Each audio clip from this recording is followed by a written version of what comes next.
Welcome to Bed Crime Stories podcast. I'm your host, T. Hi guys, hope you're having a wonderful day. If you're new here, a warm welcome. Thank you for checking out my channel. All I ask is that after listening to and or watching the video, if you find you enjoyed it or learned something, smash that like button and consider subscribing. Now let's dig in. Oh, lordy, lordy, lordy. It wasn't a rock. It wasn't a barge. Finally, we hear the truth. Take a listen to the 911 call that came in just after University of Missouri student Riley Strain was found. What's the exact location of your emergency? Yes, ma'am. I'm at 1740 61st Avenue North, Nashville, Tennessee. I just 61st Avenue North in the nation's office venue? Yes, ma'am. Okay. And what happened? My company works on the river. I have just found a dead body. I believe it to be Riley. Found a dead body? Yes, ma'am, in the river.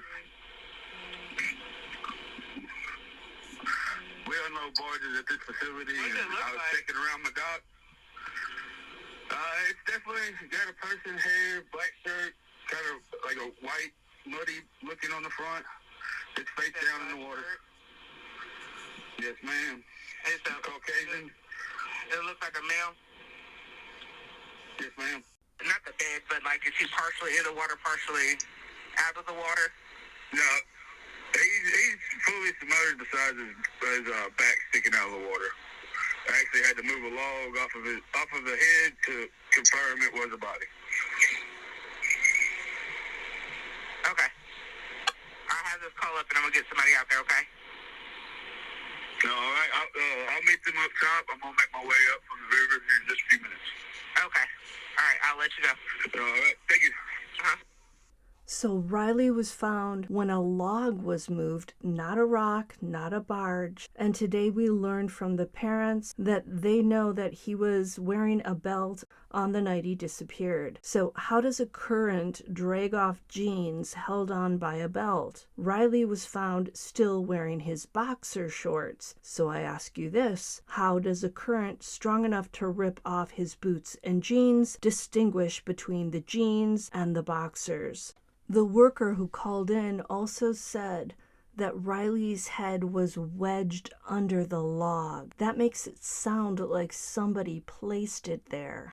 We have to also factor in that Riley's bank card was found on an embankment near the Cumberland River. His wallet was not with him when his body was found. So far, no one seems to have come forward to say that they heard him fall in the river. We know that Riley had an exchange with Nashville officer Reginald Young on Gay Street, south of the Woodland Street Bridge. About 9:55 p.m., the last known footage of Riley shows him approaching and walking under the James Robertson Parkway Bridge. Now, an article on newsnationnow.com said that at 10:15 p.m., Riley's stepfather pinged Riley's phone, and it showed that it was located in the opposite direction of the hotel near James Robertson Parkway and Gay Street. And detectives have claimed that the last phone conversation Riley had with one of his friends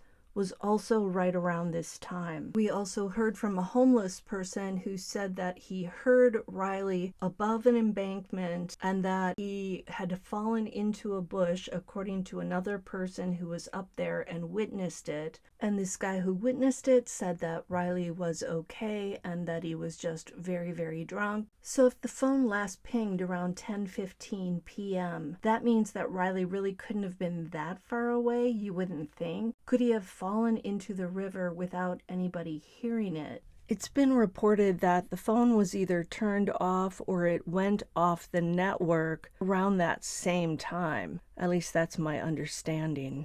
So did Riley turn it off? Did it go off because it landed in the water? Or did somebody else turn it off? I'd assumed that it had last pinged because it landed in the water with Riley. but it's also possible that it last pinged because somebody took control of Riley, took his phone, and turned it off. All of these details and the fact that the worker said that Riley's head was wedged under a log seem to point to foul play. It's all circumstantial evidence. If we consider all this stuff in totality, it does seem to point to foul play. Listen to what Chris Dingman, the Strain family spokesperson and friend, said to Nancy Grace. Yes. The details that we're hearing, that his head was lodged under a log, that his boots, wallet, pants missing, but especially hearing on the 911 call that his head was lodged under a log. Are those facts that the mom, Michelle, knows? Is she... It would break my heart to hear those facts. I don't know that she's ready to hear that. We actually, as a collective group in Riley's war room, kept a lot of stuff from Michelle, just because as you deal on a daily basis, and a lot of people on the panel today, it's a dark world out there and people like to do cruel things. So I am unaware at this moment. I don't think Michelle knew the graphic nature of how Riley was found. The war room, the dads, the uncles, etc. Yes, we were quite aware of it. And the wild part is Ryan, Riley's dad, actually was at that location, and they pinged it that night at like 11 or 12 o'clock that night in the boat as a possible location to search with the dogs. I do know that. Dingman doesn't specify which day Riley's father was on the river when they got that ping in that location where the body was found. Did that happen, say, Saturday night? Sunday? I think it's more likely that it happened Saturday night, and that will definitely help them narrow down the timeline. When you factor in that Riley did not have water in his lungs, that's what's been reported about the findings from the first autopsy. It certainly adds to the suspicious nature of the death. So Riley's found without his wallet, and yet his bank card was found on the embankment near where he was last spotted. There's no water in his lungs. His pants are off despite wearing a belt. His boots are off. If the pants came off through the current, and the same for the boots, you'd think those items would be found in the same area where his body was found. If the current carried his body to that location, then his pants and his boots should be there too, you'd think. Maybe just the pants? I don't know, would the boots sink? It's no wonder the family wanted the second autopsy. I would find it very hard to accept that this was an accident with all of these strange details. I think when the toxicology reports come back, those are going to be very telling. They may help paint a picture of what happened. Now, Chris Dingman also stated that the second autopsy showed no signs of major trauma. So no gunshot wound, no signs of blunt force trauma, and no signs of being injured with a sharp object. And remember, Riley still had his Apple Watch on. So if somebody was going to rob him, why didn't they grab that as well? Maybe because of fears of GPS tracking? What do you guys think? Let me know in the comments, and I'll see you next time on Bed Crime Stories.